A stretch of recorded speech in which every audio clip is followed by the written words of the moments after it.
नमस्कार विद्यार्थी मित्रांनो, सर्वज्ञ एज्युकेशन या यूट्यूब चॅनलवर तुमच्या सर्वांचे स्वागत आहे। आज आहे 28 फेब्रुवारी। आजच्या दिवसाचे जेवढे काही चालू घडामोडीचे महत्त्वपूर्ण प्रश्न बनत असतील ते या व्हिडिओमध्ये आपण पाहणार आहोत। तर व्हिडिओला सुरुवात करूया। पहिला प्रश्न, कोणता देश खाजगी कंपनीचे अंतराळ यान चंद्राच्या पृष्ठभागावर उतरवणारा जगातील पहिला देश ठरला आहे? तर या प्रश्नाचे योग्य उत्तर अमेरिका आहे। अमेरिकेतील खाजगी कंपनी इन्स्टिट्यूट मिशन्सने हे यान पाठवले असून ओडिसियस असे त्याचे नाव आहे। या यानातील लँडरला नोवा सी असे नाव देण्यात आले आहे। हे लँडर चंद्राच्या दक्षिण ध्रुव जवळील मालापार्ट ए नावाच्या विवरात उतरणार आहे। हे यान स्पेसएक्सच्या फाल्कन 9 या रॉकेटच्या सहाय्याने चंद्रावर प्रक्षेपित करण्यात आले होते। दुसरा प्रश्न, पाचवा, भारत जपान यांचा संयुक्त सराव धर्म गार्डियनचे आयोजन कोणत्या राज्यात करण्यात येत आहे? तर या प्रश्नाचे योग्य उत्तर आहे राजस्थान। हा सराव 25 ते 9 मार्च या कालावधी दरम्यान राजस्थानमधील महाजन फील्ड फायरिंग रेंज येथे आयोजित केला जात आहे। या सरावात भारतीय सैन्य दलाचे प्रतिनिधित्व राजपुताना रायफल्सच्या बटालियनद्वारे केले जात आहे। तिसरा प्रश्न, प्रधानमंत्री किसान सन्मान निधी योजना शॉर्ट फॉर्म आहे पीएम किसान योजना यंदा 5 वर्षे पूर्ण झाली आहेत। तर ही योजना कधी सुरू करण्यात आली होती? तर ही योजना 24 फेब्रुवारी 2019 रोजी सुरू करण्यात आली होती। या योजनेची सुरुवात भारताचे पंतप्रधान नरेंद्र मोदी मार्फत उत्तर प्रदेश राज्यातील गोरखपूर येथून करण्यात आली होती। योजनेची अंमलबजावणी केंद्रीय कृषी आणि शेतकरी कल्याण मंत्रालयामार्फत करण्यात येते। पीएम किसान योजनेमार्फत केंद्र सरकार छोटे, सीमांत आणि अल्पभूधारक शेतकऱ्यांना प्रतिवर्षी 6,000 रुपये एवढे आर्थिक मदत करते। 6,000 रुपये ही रक्कम 2,000 रुपयांच्या 3 हप्त्यांमध्ये शेतकऱ्यांच्या थेट खात्यात दिली जाते। चौथा प्रश्न, कोणते राज्य जलजीवन अभियानांतर्गत प्रत्येक घरात 100% पाणी पुरवणारे ईशान्येकडील पहिले राज्य ठरले आहे? तर अरुणाचल प्रदेश हे जलजीवन अभियानांतर्गत प्रत्येक घरात 100% पाणी पुरवणारे ईशान्य भारतातील पहिले राज्य ठरले आहे। या अभियानाची सुरुवात 15 ऑगस्ट 2019 रोजी करण्यात आली होती। अभियानाचे उद्दिष्ट हे भारतातील प्रत्येक ग्रामीण कुटुंबाला 2024 पर्यंत नळ पाण्याचा पुरवठा करणे हे आहे। पाचवा प्रश्न, पंतप्रधान नरेंद्र मोदी यांनी नुकतेच उत्तर प्रदेशातील कोणत्या जिल्ह्यात संत रविदासांच्या पुतळ्याचे अनावरण केले आहे?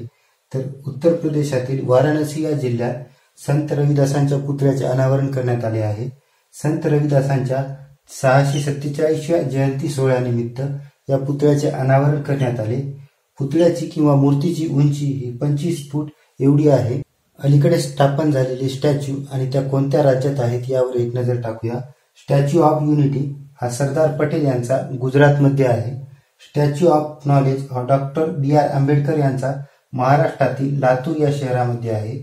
Doctor B R. आंबेडकरांचे 2 स्टॅच्यू उभारण्यात आले आहेत। एक स्टॅच्यू ऑफ नॉलेज जो महाराष्ट्रातील लातूर जिल्ह्यात आहे आणि दुसरा स्टॅच्यू ऑफ सोशल जस्टिस जो आंध्र प्रदेशातील विजयवाडा या शहरात उभारण्यात आला आहे। स्टॅच्यू ऑफ सोशल जस्टिस हा डॉक्टर बी.आर. आंबेडकर यांचा जगातील सर्वात उंच स्टॅच्यू आहे, ज्याची उंची 206 फूट एवढी आहे। स्टॅच्यू ऑफ इक्वॅलिटी हा श्री रामानुजाचार्य यांचा तेलंगणातील हैदराबाद या शहरामध्ये आहे। स्टॅच्यू ऑफ बिलीफ हा भगवान महादेव यांचा राजस्थानमध्ये बांधण्यात आला आहे। 6वा प्रश्न, लेझर वेपन दुर्गा-2 कोणत्या संस्थेने विकसित केले आहे? तर DRDOने दुर्गा-2 हे वेपन विकसित केले आहे। वेपनचं नाव आहे दुर्गा-2। दुर्गा-2चा फुल फॉर्म डायरेक्टली अनरिस्ट्रिक्टेड रे गन ॲरे असा होतो। प्रश्न DRDO बद्दल आहे, तर DRDO बद्दल थोडक्यात माहिती पाहूया। DRDOची स्थापना ही 1958 मध्ये करण्यात आली। याचे मुख्यालय हे नवी दिल्ली येथे आहे। तर DRDOचे सध्याचे अध्यक्ष समीर व्ही कामत हे आहेत।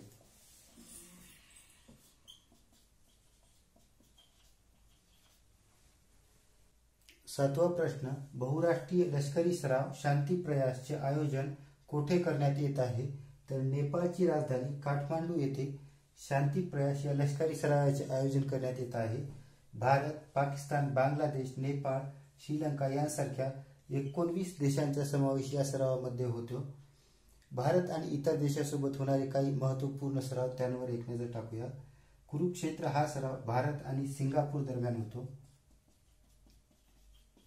तर्कश हा सराव भारत आणि अमेरिकेदरम्यान.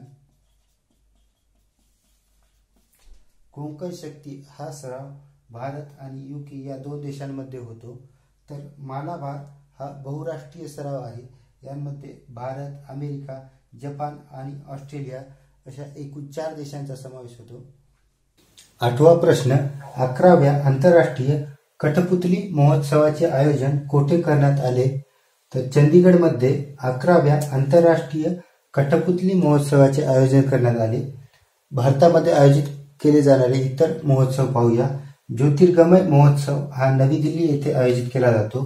हॉर्नबिल महोत्सव नागालँडमध्ये, सरहुल हा महोत्सव झारखंडमध्ये, ओणम महोत्सव केरळमध्ये, बिहू महोत्सव आसाममध्ये, तर गणगौर महोत्सव राजस्थान या राज्यामध्ये आयोजित केला जातो.